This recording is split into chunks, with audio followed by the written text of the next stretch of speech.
बिल्कुल जन स्वराज जब 2025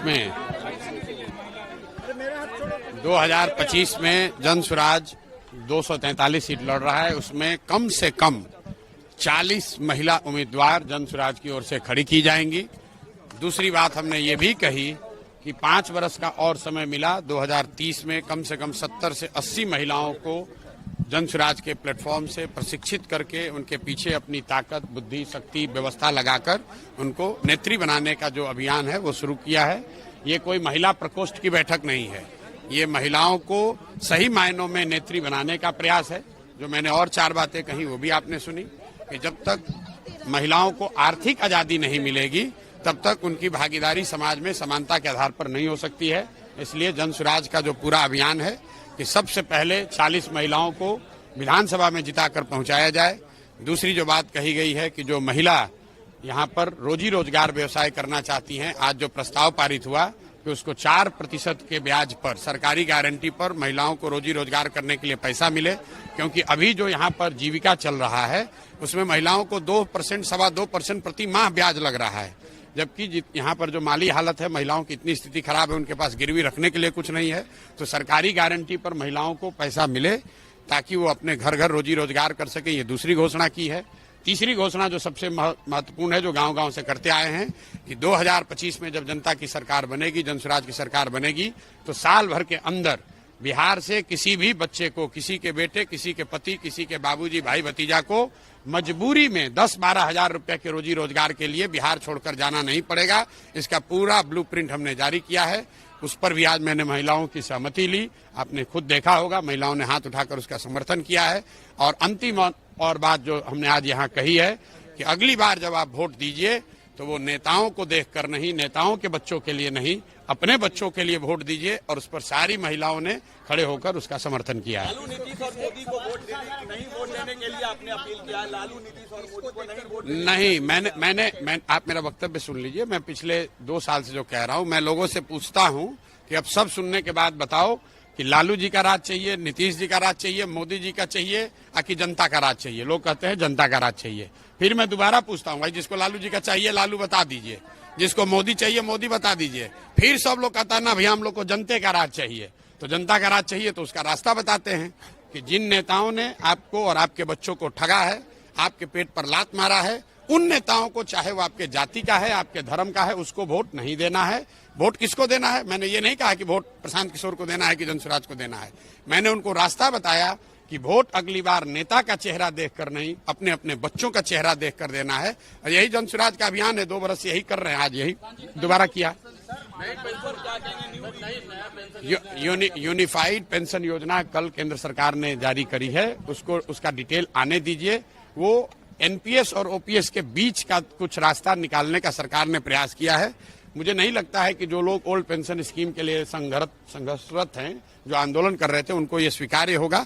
लेकिन सरकार ने कल जारी किया और ये योजना सिर्फ केंद्र सरकार के कर्मचारियों के लिए, केंद्र सरकार के अंतर्गत काम करने वाले 23 लाख कर्मचारियों को ये अवसर दिया गया है। राज्यों को इस पर अभी निर्णय लेना है, तो राज्यों के पास ये स्वतंत्रता है कि वो ओपीएस भी रख सकते हैं, एनपीएस में भी जा सकते हैं, और जो यूनिफाइड पेंशन योजना आई है उसको भी लेना है, उसको भी अपना सकते हैं।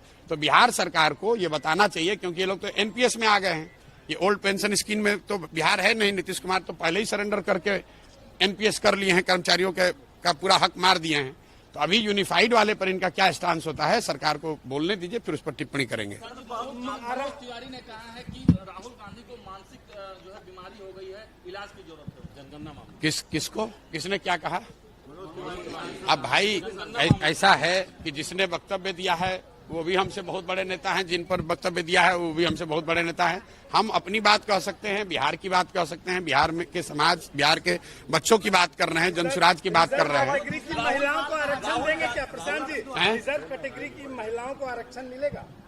मतलब जो रिजर्व कैटेगरी, मेरे भाई 40 महिलाओं को मिलेगा। फिर उसमें आप जबरदस्ती मत घुसेड़ने लगे झगड़ा का। महिलाओं को महिला रहने दीजिए, महिलाओं को माता बहन रहने दीजिए, महिलाओं को शक्ति रहने दीजिए, महिलाओं को को अवसर मिले, उसके बीच में झगड़ा लगाने वाला काम मत राहुल कीजिए। गांधी ने कास्ट सेंसस की बात कही है, कहे कि 90% लोग सिस्टम में नहीं है, हम लोग कास्ट सेंसस कराएंगे और देखिए, 50% कास्ट आपको ठीक है, कास्ट सेंसस को लेकर हम पिछले 2 साल से वक्तव्य दे रहे हैं। जातिगत जनगणना होना चाहिए, इसमें कोई दिक्कत नहीं है, लेकिन जातिगत जनगणना हो जाने से सबकी गरीबी दूर हो जाएगी, परेशानी दूर हो जाएगी, ये जो राहुल गांधी बता रहे हैं ऐसा कोई पनिसिया है नहीं।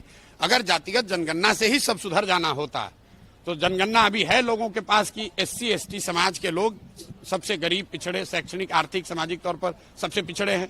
तो राहुल गांधी को ये बताना चाहिए, या जो भी ये बता रहा है कि जातिगत जनगणना से सब सुधर जाएगा, तो उसको बताना चाहिए कि SC ST समाज के लोग की दशा क्यों नहीं सुधरी। भाई, जनगणना होने से नई जानकारी मिली, सही है, लेकिन जानकारी मिलने मात्र से आपकी दशा नहीं सुधरेगी। ये तो ऐसे हुआ कि लाइब्रेरी में जाइएगा, वहां बहुत किताब है, तो लाइब्रेरी में जाने से आप विद्वान थोड़े हो जाइएगा, उस किताब को पढ़ना भी पड़ेगा और पढ़कर आत्मसात करना पड़ेगा। तो राहुल गांधी जी को ये बताना चाहिए कि भाई 60 साल से ये आपको ज्ञान कहाँ आपका गया था। 60 साल से तो आपके लोगों की सरकार थी, तब जनगणना करके पूरे देश का भला कर देते। चलिए मान लीजिए अब उनको अक्ल आया है, अब उनको समझ में आई है बात, तो जनगणना जिन राज्यों में कांग्रेस की सरकार है, तेलंगाना में है, कर्नाटक में है, हिमाचल में है, वहां पर करके गरीबी दूर कर ले।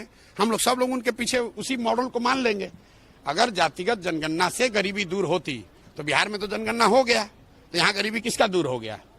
राहुल गांधी जी कांग्रेस के जहां जहां सरकार है वहां जनगणना करा के गरीबी दूर कर ले, हम लोग सब उनका झंडा उठा के घूमेंगे, उसी मॉडल को फॉलो कर लेंगे। जातिगत जनगणना से या किसी भी तरीके के सर्वे से आपको सिर्फ इतना पता चलता है कि समाज के किस वर्ग की स्थिति क्या है, लेकिन वो पता चल रहा है, उसका कोई रास्ता जब तक नहीं निकालिएगा। लोग गरीब हैं ये तो पता है, लेकिन गरीबी से निकलेंगे कैसे इसका रास्ता न बताना पड़ेगा। बिहार देश में सबसे गरीब और पिछड़ा राज्य है, इसके लिए जनगणना की जरूरत है, ये तो सब लोग जान रहे हैं। इसको सुधारने का राहुल गांधी क्या मंत्र दे रहे हैं वो न बताएं। बात तेजस्वी यादव भी कह रहे हैं और बीजेपी और जेडीयू को। चलिए, अरे ऐसा है मेरे भाई, तेजस्वी यादव की कितनी समझ है, उनके टीका वक्तव्यों पर टीका टिप्पणी करना, वो भी विकास के मामले में। तेजस्वी यादव जात के मामले में बोले तो उस पर टीका टिप्पणी हो सकती है, रंगदारी बालू शराब माफिया पर बोले तो उस पर टीका टिप्पणी हो सकती है। ये लोग हाँ, क्राइम पर बोले तो उस पर नहीं, ठीक है, क्राइम पर बोले उसका जवाब देंगे। तेजस्वी यादव अब विकास के मॉडल की चर्चा करें, ये हास्यास्पद लगता है। इनके लोग 15 साल यहाँ शासन में रहे हैं, जिसको अपना नहीं पता है कि जीडीपी क्या है और जीडीपी ग्रोथ क्या है, वो बिहार के विकास की कहानी समझा रहा है, उस पर क्या टीका टिप्पणी करनी है। क्राइम का जहां तक बात है तो इतना ही कहूंगा कि 6 महीना पहले तक तेजस्वी यादव खुद उप मुख्यमंत्री थे और तब उनको बिहार स्विट्जरलैंड दिख रहा था, और 6 महीना में अब उनको कत्लखाना में दिख रहा है। अभी नीतीश कुमार पलट के चले जाएं महागठबंधन में तो बिहार उनको फिर बढ़िया दिखने लगेगा। चलिए।